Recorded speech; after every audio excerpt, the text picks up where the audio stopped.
안녕하세요. PC인베스트 PC입니다. 말씀드리기 전에 먼저 혹시 책 읽는 거 좋아하는 분 계신가요? 저는 누가 책 선물을 해주면 상당히 기분이 좋습니다. 더욱이 읽어보고 싶은 책이면 더 좋은 듯 합니다. 자, 그래서 서평 이벤트를 하는데요. 부의 인문학, 부의 본능, 부의 추월차선 이 세 가지 책인데 댓글로 성함과 이메일을 남겨주시면 각각 10분을 선정해서 출판사 오픈마인드에서 도서를 선물로 보내드립니다. 이것도 역시 뭐 돈 받고 하는 건 아니고요. 구독자분들께 뭔가 이렇게 좀 도움을 드리고 싶은 마음이 있어서 제가 부의 인문학이라는 책을 리뷰해드렸고, 그래서 서평 이벤트를 오픈마인드에 부탁드렸는데 부의 인문학, 부의 본능, 부의 추월차선 각각 10권씩 이렇게 지원해 주신다고 해서 시작을 하게 됐습니다. 그래서 영상 설명란에 이렇게 링크 넣어드린 제 네이버 카페, 여기에 3주 내에 읽은 내용에 대해서 서평글을 남겨주시면 됩니다. 전부 읽지 않아도 특정한 섹터나 읽은 부분만 남겨주셔도 되고요. 제가 할 수 있는 부분에서 도움을 드리면 누군가에게 그 도움이 되고 그것이 돌아오고 모두가 풍족해지는 게 살아가는 이치겠죠. 혹시 책 좋아하시는 분 계시면 선물 받으시고 좋은 기회 이용해 보시기 바랍니다. 경제를 전혀 몰라도 딱 들으면 이해하실 수 있게 알기 쉽게 설명드리고 있습니다. 자, 오늘은 삼성전자 주가가 계속 오를 수밖에 없는 이유에 대해서 경제적 관점에서 한번 분석을 해볼 건데요. 자, 물론 삼성전자 주가가 하락 한번 하지 않고 계속 우상향한다면 세상에 돈 못 벌 사람 없겠죠. 집 팔고 대출 땡기고 그래서 삼성전자만 사면 되니까요. 자, 그런데 주가는 이 상승과 하강 이런 사이클이 있죠. 자, 그럼에도 불구하고 장기적으로 우상향할 가능성이 조금 더 높은 이유에 대해서 경제적으로 풀어보는 시간입니다. 물론 이 영상 자체가 지금 당장 삼성전자를 사야 하나 팔아야 하나 주식을 추천하는 이런 영상이 아니죠. 삼성전자를 통해서 우리나라 반도체 산업에 대해서 알아보고 장기 흐름이 어떨지 경제적 관점에서 예측해보는 게 목적이니까요. 매수 추천이나 이런 것 아니라는 점 꼭 밝혀드립니다. 글로벌 경제 그리고 우리나라 경제를 이해하고 재테크를 하려는 사람이면 반드시 알아둬야 하는 것이 바로 이 삼성전자입니다. 왜냐하면 우리나라 국내 총생산 중에서 삼성전자가 차지하는 비중이 약 17% 되고요. 우리나라 전체 수출액에서 대략 한 20% 비중이 삼성전자의 제품이 차지하고 있습니다. 국내 총생산은 이 GDP라고 하죠. 한 해 동안 우리나라에서 생산한 재화와 서비스를 다 합한 값인데요. 우리나라 국내 총생산의 약 17%를 담당하려면 삼성전자와 그 협력업체에서 근무하는 인원도 어마어마하겠죠. 자, 그래서 삼성이 흔들리면 우리나라 경제가 흔들릴 수 있다, 이런 의미로 어떤 분들은 삼성공화국이다 이렇게 말하는 사람이 있기도 한 이유입니다. 삼성전자의 사업을 한마디로 요약하면 반도체라는 캐시카우를 바탕으로 휴대폰, 디스플레이 사업으로 수익을 내고 하만 인수 및 AI 등 벤처 투자를 통해서 지속적으로 미래의 먹거리를 준비하는 이런 기업입니다. 캐시카우가 뭐냐면요, 보스턴 컨설팅 그룹에서 만든 용어로 기업이 보유한 제품이나 이 사업의 성장성은 낮아지고 있지만 수익성이 높은 산업 또는 그 경쟁사들이 도산해서 과점 상태가 되어 있어서 수익률이 이렇게 높은 사업을 말합니다. 자, 참고로 성장성은 높은데 수익이 잘 안 나는 것을 프로블럼 차일드라고 하고요. 성장성도 높고 수익성도 높으면 스타라고 하고요. 성장성과 수익성이 같이 낮으면 이걸 도그라고 부르죠. 자, 그런데 삼성전자 사업의 대부분은 글로벌 시장 점유율이 상당히 높은 이런 과점 산업의 성격이 있고요. 수익성이 높은 캐시카우입니다. 자, 물론 일부 산업은 성장성도 낮고 수익성도 낮은 도구가 되어가고 있는데 중국 때문이고요. 신기술 개발과 투자로 격차를 더 늘려야 하는 이런 상황이죠. 뒤에 부분에서 좀 더 자세히 설명드리겠고요. 자, 이제 삼성전자의 사업부 하나하나를 보면서 설명드리겠습니다. 그림과 같이 CE 부분, IM 부분, DS 부분, 그리고 하만 부분이 있는데요. CE 부분은 가전제품입니다. 대표적으로 TV가 있고요. 2018년 기준으로 삼성전자의 TV 시장 세계 점유율이 29%니까 대단한 거죠. 세 가정 중에 한 가정은 삼성전자 TV를 보고 있다는 겁니다. 해외여행 가면 호텔에서 삼성전자 TV를 좀 자주 보게 되는 게 사실이죠. 자, 그런데 2018년 기준으로 가전사업부의 매출은 전체 매출액 비중에서 약 17%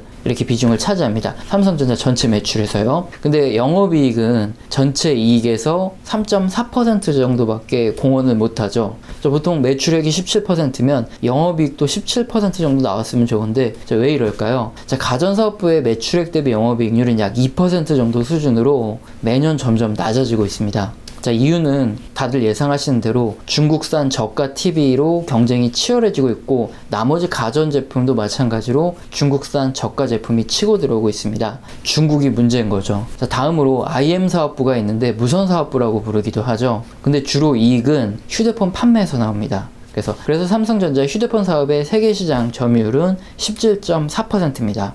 이 또한 대단히 높은 거죠. 휴대폰 사업은 매출 대비 영업이익률이 약 5% 수준으로 좀 전에 살펴본 가전 사업보다는 이익률이 높습니다. 자, 그러나 과거 대비 수익률은 크게 낮아지는 추세인 것도 마찬가지인데요. 자, 이유는 시장이 성숙해지고 있는 것이 첫 번째입니다. 전반적으로 휴대폰의 가격은 낮아지는 반면에 경쟁사인 저가 폰들의 사양은 점점 고사양화되고 있죠. 이래서 차별화가 부족해지고, 단말기 교체 주기가 예전에는 1년만 있으면 신제품 나오면 교체하고 그랬는데, 지금은 거의 2년, 3년까지도 이렇게 길어지는 경향이 있죠. 그리고 특히 중국산 화웨이 등 저가 휴대폰의 공세가 만만치 않습니다. 가전 사업도 그렇고요, 휴대폰도 그렇고요. 결국은 중국이 문제죠.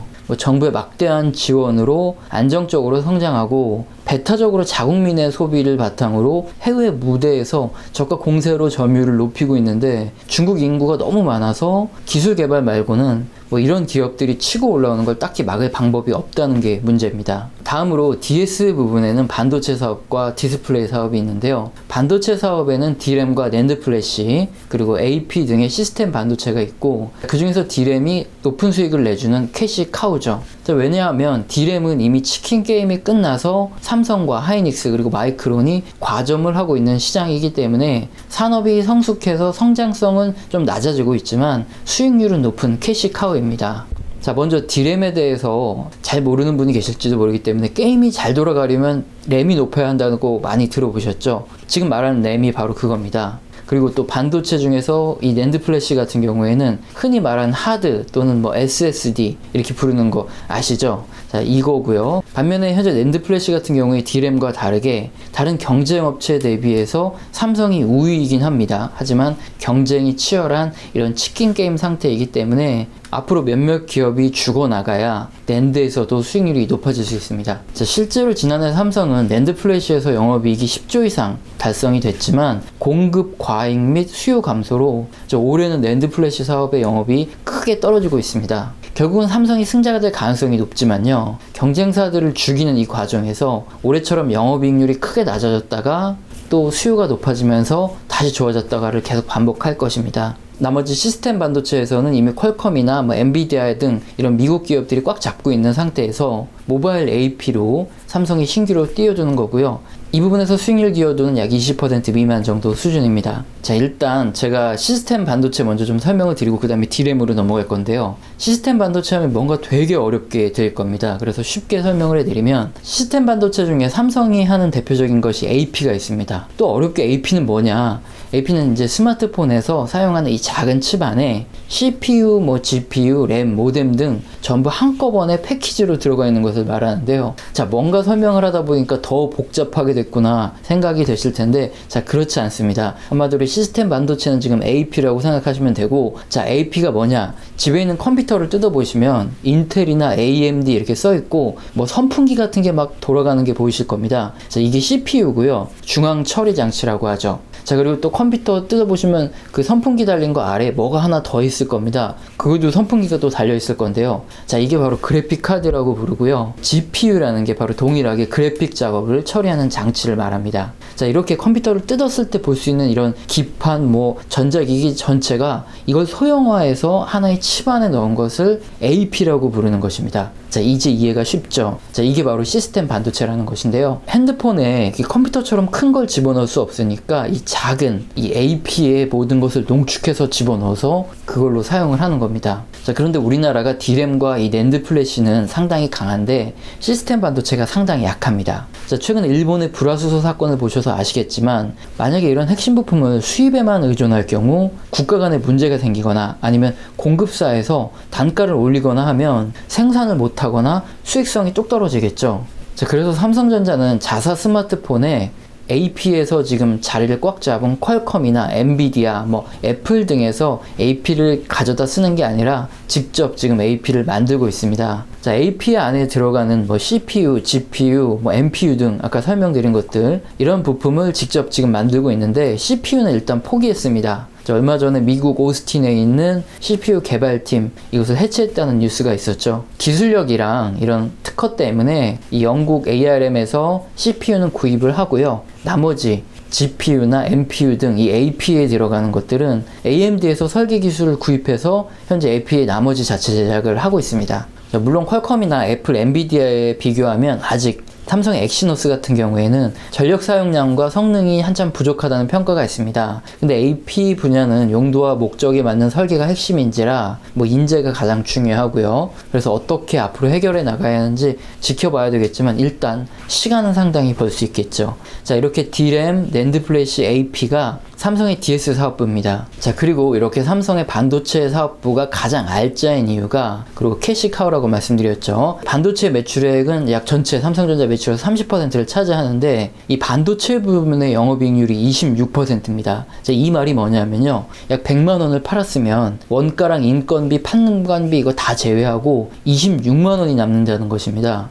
전 세계 43% 점유율에서 이 정도 영업이익률을 가지고 있으니까 캐시카우가 확실한 거죠. 전체 삼성전자의 영업이익률 중에서도 반도체 기여도가 무려 75%로 상당히 높습니다. 반면 같은 부분에 있는 디스플레이 같은 경우에는 이 전체 영업이익 중에 기여도가 10% 미만이죠. 자, 그래서 반도체가 알짜라고 부르는 거고요. 자, 이제 나머지 전장사업부 하나는 미래 먹거리 정도이므로 당장은 매출 및 영업이익 기여도가 상당히 낮기 때문에 우선은 패스하겠습니다. 자, 이제 제가 첫 번째 말씀드린 삼성전자는 반도체라는 캐시카우를 바탕으로 휴대폰 디스플레이로 사업을 확정하고 있고, 전장산업, AI 등 벤처 투자를 통해서 미래 먹거리를 준비하는 회사다, 이렇게 표현드렸는데 이게 이해가 되시죠? 자, 그런데 앞서 설명드린 대로 반도체 이외에 이 캐시카우였던 휴대폰과 디스플레이 부분에서 중국이 저가 공세로 시장 점유율을 빼앗고 영업이익률을 낮추고 있으니까요. 향후 전망이 좀 암울하게 보일 수도 있을 겁니다. 하지만 최근 갤럭시 폴드를 보면 아시겠지만 혁신 제품이 나오면 시장 점유율과 영업이익률을 다시 올릴 수 있고요. 자, 그래서 계속 잘해줘야 하는 부분이 바로 캐시카우인 반도체 부분이겠죠.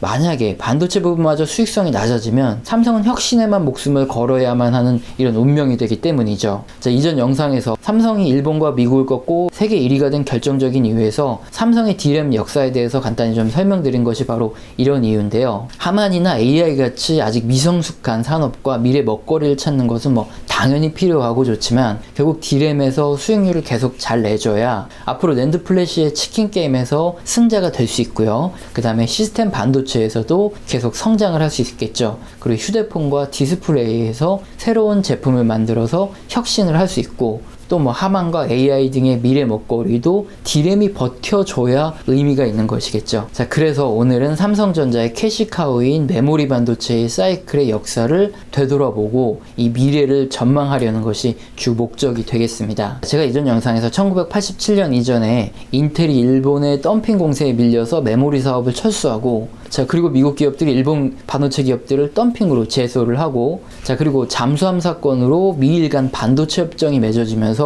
공급이 부족한 상황에서 삼성전자가 어부지리로 1988년 한 해 3,200억 원의 수익을 내면서 적자만 내던 반도체 사업이 성공이 시작된 이 역사를 자세히 설명을 드렸습니다. 자, 혹시 이전 영상 못 보셨으면 재밌으니까요, 꼭 한번 봐보시고요.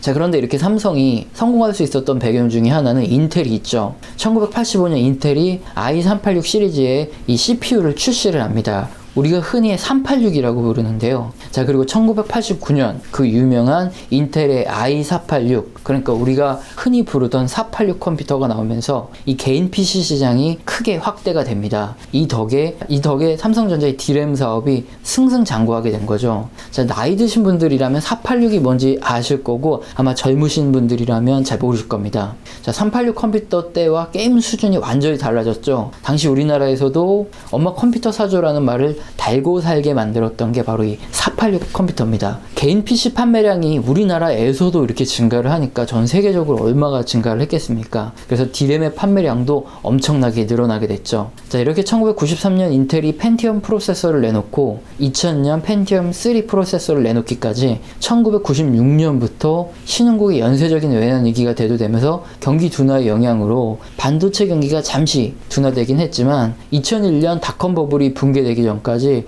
거의 1996년부터 2001년까지 컴퓨터가 모든 가정에 필수품으로 보급되면서 소비 또한 쭉 늘어났던 것이 사실이죠. 자, 인텔에서 고성능 프로세서를 출시하고 그에 맞춰서 램의 성능도 개선되었기 때문에 당시 삼성전자의 D램 산업은 사실상 장기 성장 구간을 거치게 됩니다. 그러나 닷컴 버블 붕괴 이후 경기 둔화로 PC 수요가 감소하고 2002년 미국 법무부가 7대 반도체 회사들의 담합 혐의에 대한 조사를 시작하면서 이전에 일정한 마진을 유지하던 D램 생산 업체들은 이제 치킨 게임에 들어갑니다. 자, 삼성전자의 전략은 이 D램 반도체의 수요 공급 곡선, 그리고 그림의 캐펙스, 그리고 매출 곡선을 비교해보면 확연해집니다. 자, 우선 2004년부터 2006년 D램 공급이 많은 시기입니다. 해당 시기에 무리하게 설비 투자를 해서 수익률을 더욱 감소시킬 필요가 없기 때문에 삼성전자는 현행을 유지하는 적정한 수준의 투자만 하죠. 자, 그리고 2006년 수요 증가 구간에 반도체 가격이 회복하는 시기에 삼성전자는 신제품 출시 및 생산 설비를 크게 증가를 시킵니다. 자, 2008년 금융위기 당시에 업체 1위이며 신제품 출시 또한 가장 빨랐던 이런 삼성은 자본 회수율이 높았기 때문에 반도체 가격 하락에 따른 손실을 감당할 수 있었지만 다른 반도체 업체들은 심각한 적자로 신규 투자를 할 수가 없게 됩니다. 그래서 2008년 비수기에 삼성전자는 벌어두었던 돈으로 신규 투자 설비를 확대했고요. 기술력과 가격 차이는 다른 기업보다 더 크게 벌어지면서 결국 2009년 키몬다가 파산을 합니다. 이렇게 경쟁업체가 파산하면 해당 수요는 가장 가격 및 성능 그리고 경쟁력이 우수한 회사로 넘어오고요. 자, 이때 삼성전자로 물량이 많이 넘어와서 삼성전자는 D램 글로벌 점유율을 30%를 넘깁니다. 그리고 2010년은 D램의 공급보다 수요가 증가하는 시기이기 때문에 반도체 가격이 서서히 회복했고 설비 투자를 증가시킨 삼성전자는 그 이익을 바탕으로 신제품 출시 및 설비 투자를 또 추가로 증가시키죠. 자, 특히 2011년부터는 PC 시장의 수요가 감소하고 모바일용 저전력 D램의 수요가 늘어나기 시작합니다. 결국에 2012년에 장기로 적자가 누적된 엘피다가 파산하면서 자, 이제 주요 D램 생산 업체들이 파산하거나 아니면 투자에 뒤처지고 치킨 게임이 종료됩니다. 자, 그림을 보시면 2012년 이후 D램의 수요 공급 곡선이 과거처럼 과도하게 공급이 과잉하거나 공급이 부족하지 않고 일정 수준을 계속 이어가게 되죠. 삼성전자, 하이닉스, 마이크론이 과점된 체제로 시장을 이끌어 나가기 때문에 매출과 이익률이 급속도로 증가하는 것을 볼 수 있습니다. 자, 삼성전자의 주요 성공 요인을 한번 되짚어보면 1990년대부터 닷컴 버블 붕괴 이전까지 PC 시장이 확대되는 구간에 수익을 일단 크게 챙겨 넣었고 기술 개발을 통해서 그 당시 세계 1위로 도약을 해 넣었던 것이 중요하죠. 자, 이에 따라 2002년부터 미국 법무부의 담합조사로 치킨 게임이 시작되자 D램의 수요가 회복하는 구간에 공격적으로 설비 투자를 하고 늘림에 따라서 경쟁업체가 파산하고 해당 수요를 삼성전자가 전부 가져오면서 공급 과잉 구간에서도 수익을 달성할 수 있었죠. 또한 2011년 이후에는 PC 수요가 감소하자 모바일 D램을 개발하고 빠르게 그 부분으로 집중을 하는 바람에 나머지 후발 경쟁업체들이 전부 파산을 해버렸죠. 이에 따라 D램 시장이 과점 구조로 재편되면서 최근까지도 계속 높은 수익률을 유지할 수 있었던 것입니다. 이렇게 역사적 사실을 통해서 알 수 있는 것은 우선 반도체 산업은 경제 흐름과 가장 밀접한 산업이고요. 경기 회복 구간에 수요가 증가하고 투자가 늘어나지만 반대로 경기가 둔화가 되기 시작하면 여지없이 수요가 감소하면서 공급 과잉이 발생했다는 사실입니다. 자, 이에 따라 주요 소비처인 미국의 경기 선행 지수 및 ISM 제조업 지수가 경기에 선행하니까 이것들은 기본적으로 D램 산업의 매출을 결정짓는 요소입니다. 자, 이것은 지난 제 영상에서 채찍 효과를 설명드리면서 우리나라의 반도체와 같은 경우에는 생산의 최상단에 있기 때문에 소비의 변화에 따라 진폭이 더 크게 나타나기 때문에 미국의 경기가 가장 중요하다 설명드렸던 내용과 거의 같은 내용이죠. 자, 다음으로 중요한 요인은 당연히 D램의 수요와 공급인데요. 경기가 회복되는 구간에 수요가 증가해 왔죠. 자, 그리고 사실상 2012년 이후 과점 체제가 형성된 후에는 삼성과 하이닉스 마이크론이 알아서 생산량을 조절하면서 과도한 이런 치킨 게임을 하지 않기 때문에 자, 일정한 수익률이 계속 유지가 되고 있습니다. 자, 그래서 수요 공급에 상관없이 매출과 이익이 증가한 것을 볼 수 있고요. 자, 앞으로도 이 세 기업이 치킨 게임을 할 리가 없기 때문에 D램 생산 기업들의 업황은 과거처럼 이 널뛰기에 가까운 등락을 보이지 않을 것으로 예측이 됩니다. 그리고 현재 D램 업체들의 선풍 미세화가 계속 진행 중인데요. 이게 뭐냐면 패턴을 그릴 때 더 미세하게 그리면 전자의 이동이 빨라지고 이에 따라서 전압의 소모가 낮고요. 속도가 더 빠르게 됩니다. 그래서 선폭을 최대한 미세하게 그리는 게 핵심인데요. 기존에는 불화 아르곤 액침 방식이라 그래서 세밀하게 깎고 또 깎아내서 여러 가지 멀티 방식으로 해서 좀 더 세밀한 선폭을 만들어내는 이런 방식이란 말입니다. 이런 방식이 지금 방식이고 여기서 한 단계 더 나가서 EUV 방식으로 자외선으로 이렇게 노광 공정을 바꿔서 좀 더 선폭을 미세하게 변화하는 건데요. 자, 이 노광 공정의 EUV 방식이 변화함에 따라 후발 업체들은 더욱 따라오기 힘든 상황에 처해 있습니다. ASML에서 노광 장비를 독점으로 생산하는데 자, 삼성전자 등 기존 업체들의 물량을 소화하기도 바쁜 상황입니다. 그래서 후발 업체들은 시험 가동을 위해서 일단 장비 주문을 해야 되는데 이거조차 할 수 없으니까 기술 격차는 그만큼 몇 년 더 뒤로 밀리는 거죠. 자, 이제 삼성전자의 주가가 계속 상승할 수밖에 없는 이런 이유에 대한 결론을 드리겠습니다. 자, 당분간 삼성전자의 D램 부분의 경쟁력은 계속 유지될 것으로 예상되고요. 삼성, 하이닉스, 마이크론 누구도 과도하게 과거처럼 생산량을 늘려서 치킨 게임으로 다시 또 하나를 죽일 마음은 없어 보입니다. 자, 이제 이제 치킨 게임은 낸드 플래스에서 시작되고 있는데 당연 후발 주자보다 선발 주자인 삼성이 앞서 있으므로 경기 둔화 국면에서 후발 업체들이 도산을 하고 다시 또 가점 체제가 만들어질 겁니다. 물론 이 과정에서 수익률이 높게 나오진 않겠죠. 하지만 그 이후 수익률은 높아질 것 같고요. 자, 그리고 AP 사업의 경우에는 퀄컴이나 애플 등 타사 제품 성능이 좋습니다. 하지만 결국은 자사 제품으로 승부를 볼 거기 때문에 수익률은 현재 수준이 유지되겠죠. 이제 문제는 중국이 치고 들어와서 힘든 휴대폰 사업과 디스플레이인데 휴대폰에서 전략은 중국 ODM으로 중저가 시장을 가치 공략을 하는 전략을 사용하고 있고 디스플레이는 소형 OLED는 이미 삼성전자가 거의 과점 상태이므로 대형 OLED에서 QD 디스플레이 개발로 대응 중에 있습니다. 자, 이제 프리미엄 휴대폰 사업 및 디스플레이에서는 폴더블 및 롤러블로 승부를 보겠죠. 결국 IT 제품 수요에 중요한 미국의 경기 지표에 따라서 이 등락을 보일 것으로 예상되지만 캐시카우인 D램과 낸드 AP 등 반도체 사업이 탄탄한 상황, 그리고 기술 패권에 휘말려 있는 화웨이 문제가 미중 무역 분쟁과 별개로 쉽게 해소되지 않을 것이라는 이런 예측 등을 볼 때 장기적으로는 우상향이 나가지 않을까 싶습니다. 다시 한번 강조드리지만 제가 주식을 매수를 추천하는 게 아니라 사업부별로 과거 그리고 현재를 보면서 앞으로 어떻게 될지 경제적 관점에서 예측을 한 겁니다. 제 의견을 참고만 하시고 투자 결정은 본인 스스로 하실 수밖에 없겠죠. 제가 무조건 삼성전자 올라간다 이걸 맞출 수 있으면 대출 땡기고 집 팔고 전부 다 팔아서 이미 사서 떼부자 돼 있겠죠. 자, 오늘 영상도 마음에 드셨다면 구독과 좋아요는 꼭 눌러주시고 지속적으로 시청 부탁드립니다. 감사합니다.